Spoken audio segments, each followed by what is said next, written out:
Village College. We got involved in Kickash so that we can spread the word about how smoking affects our health. We think it's been beneficial because it has stopped smoking around Cambridgeshire.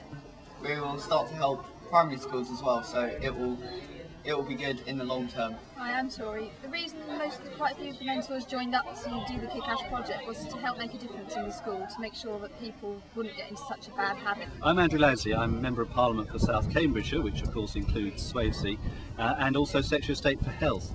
And a few months back I came here to the Village College here in Swavesey and met the Kickash team, and they told me about the terrific work they had done in working with their friends and peers in encouraging people not to smoke, or if they are smoking, to give up smoking, to quit smoking.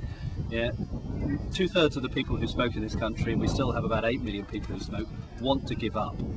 And so if we can arrive at a place where smoking doesn't happen, people don't want to smoke, those who want to give up are helped to give up, and we discourage people, make it increasingly difficult for people to start smoking, then I think we'll do enormous benefit for the country and also for people's individual health. Okay, my name's Hannah Turner. I'm Assistant Principal here at Swavesey Village College, and we've been running the Kickash programme for a year now.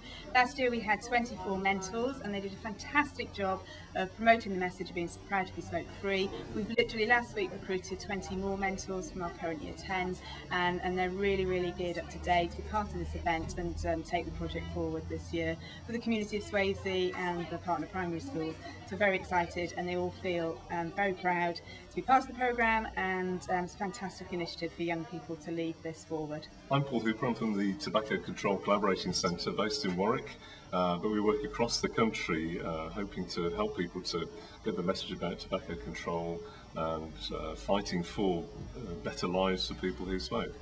I'm hoping that today I'll be able to give some of the information that I've gathered over the years to the young people, but I also want to hear what they have to say, so that it will help me to design campaigns that will make an impact on young people in the future.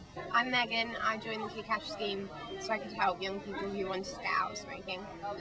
I'm Paisley, and the Kickash scheme is to raise awareness of smoking and what it does and the effects.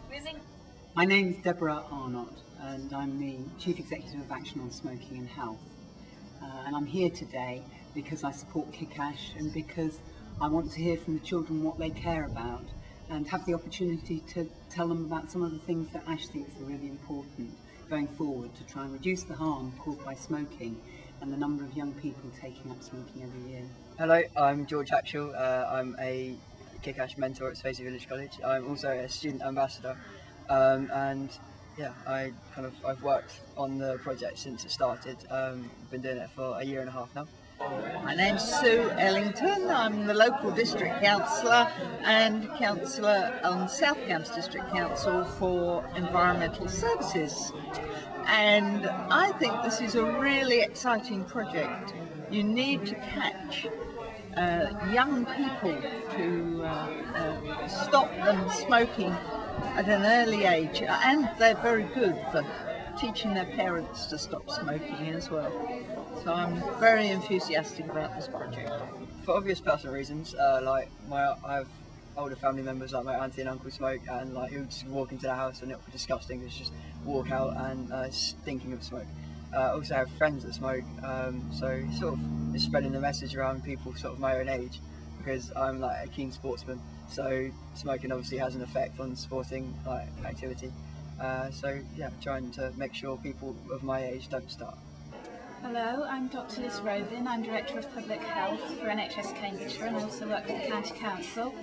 I'm really looking forward to today. I've always been a supporter of Kickash. I think what the young people are doing themselves is fantastic. I'm very keen to hear their questions and to see what the mentors answer as well. Of course, I'm also very keen to hear the debate with the Secretary of State, with the Chief Exec of ASH, and the very high-level debate that we'll go on to, and to make the contribution that I can. I'm John Pratt, I'm head of the PSHE service, one of the partners in Kickash. My job is to be David Dimbleby today for the question time. I hope this is a celebration for the mentors and makes them feel valued and successful and worthy.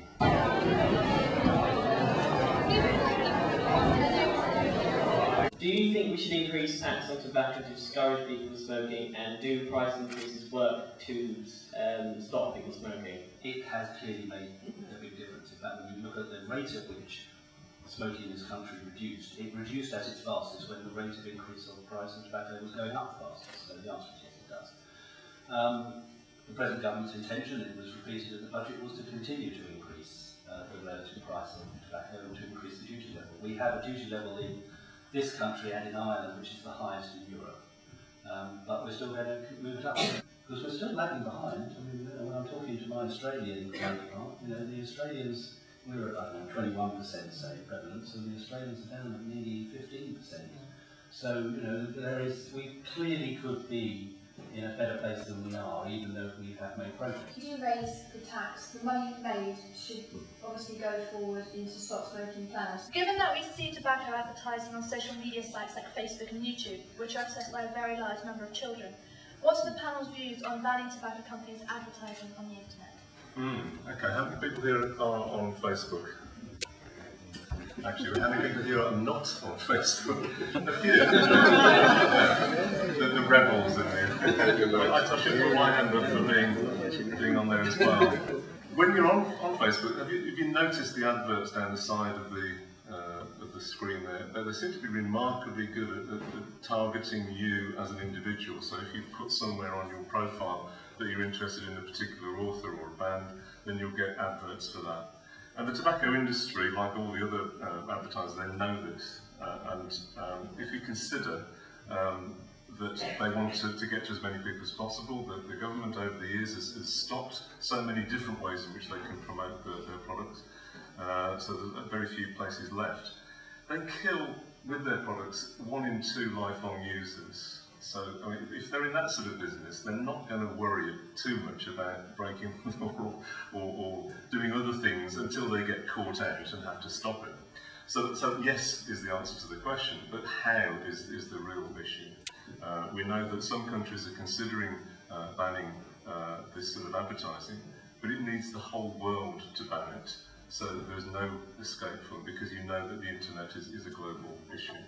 So I think, yes, we need to look at a global level, but we can also look at what we can learn from other countries who are concerned about this too. Just tell me, what is it actually in terms of advertising that you're seeing on the Facebook screen? Because as I understand it, they can't directly advertise cigarettes. So it's something that's just aiming off slightly, is that right? Members of the workforce for a particular tobacco company were encouraged to have their own Facebook pages and have place where you like a particular product, and it was only when we found out that actually all the people that were starting up these things were actually employees of the tobacco industry as opposed to the industry themselves, then it was clearly a coordinated effort to bypass the legalities. Yeah. It's not that the internet is a completely open space where tobacco companies can say, here, we'll put up a picture of our brand and say any of that, and they can't advertise the price or anything like that. But actually there are a lot of other things, but it does show the complexity of dealing with it.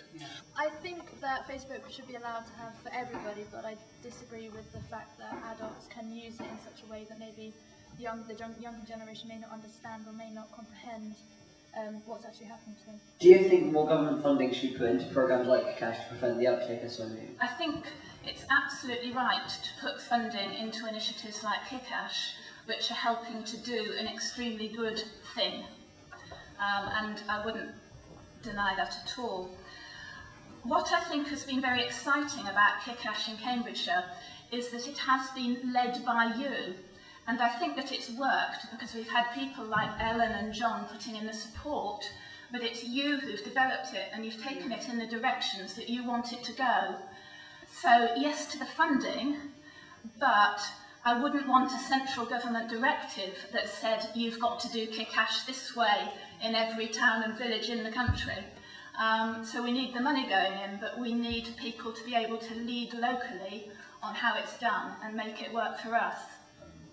There are things that we're going to ask you to do, and that's things like vaccination, immunisation, so those sorts of things. But roughly speaking, half of that money is going to be in a pot that you can say, well, it's our decision how we spend it. So, in a sense, it may be government money, taxpayers' money coming through the government, but it will sit with the public health team to be working out how it should be spent for the best effect. Some local authorities are not that respectful of the purpose of the funds that they're going to give them. They may use the money on other things, and I think that we know that this issue and others like it are very important. So I would strongly advocate for quite tight strings as to what the money is spent on in general terms, but loose enough to allow you that creativity. Does the panel think that films that show cigarette smoking should be 18+ rated to prevent young people from being influenced in this way?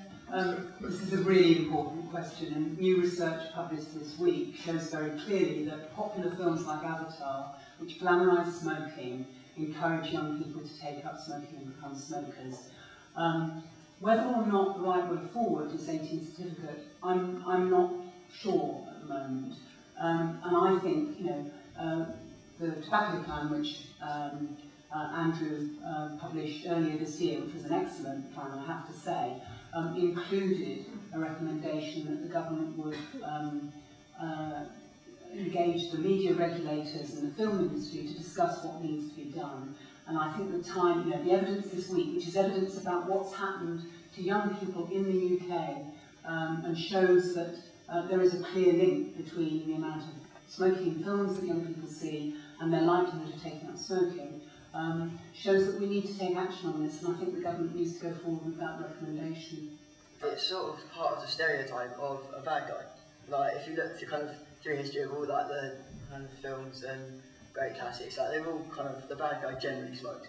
I obviously don't condone it, but like, I think it would take away it's just sort of a prop really. It's part of our history. We may be trying to get away from it now, but the 70s, the 80s, it was acceptable and it was expected for you to smoke. You can't just cut it out of the film. What does the panel think can be done about tobacco companies basing their manufacturing in third world countries and using children as labourers? They have nothing.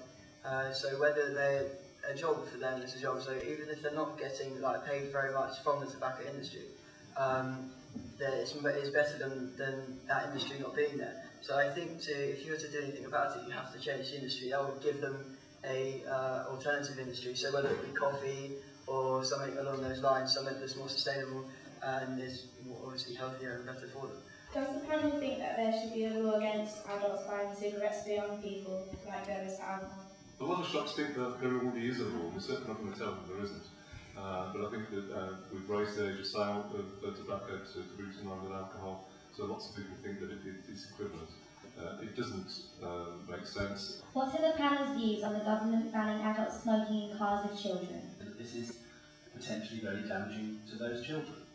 So the question always is there, well, how do you balance people's rights and privacy and their own space against the evidence and the need for public protection in relation to children? Because the evidence is overwhelming to smoke around children is not good. But would you want to go to that next step and say the law should say it's an offence? I think no, because I think you get the kind of rebellious thing. You're not going to tell me what to do. But in fact, we can all put pressure onto people, and I think that the Kickash is like that. It needs to be done by people that you would take notice of, i.e. the peers, i.e. friends and family say it's unacceptable that my niece and nephew are put into that health danger risk. Now, I think on smoking in cars, you actually have to have that public debate, and that will change behaviour in advance of needing any legislation. Legislation in this sort of area, there's no point having it unless actually it's socially accepted by society that that's the way we need to go, because it's unenforceable. personally, and I think it'll be shared by adults here, if the message to the future is represented by you people here, I'd press the send button now, joyously. So thank you to the mentors. I will ask everybody here to give them a clap now.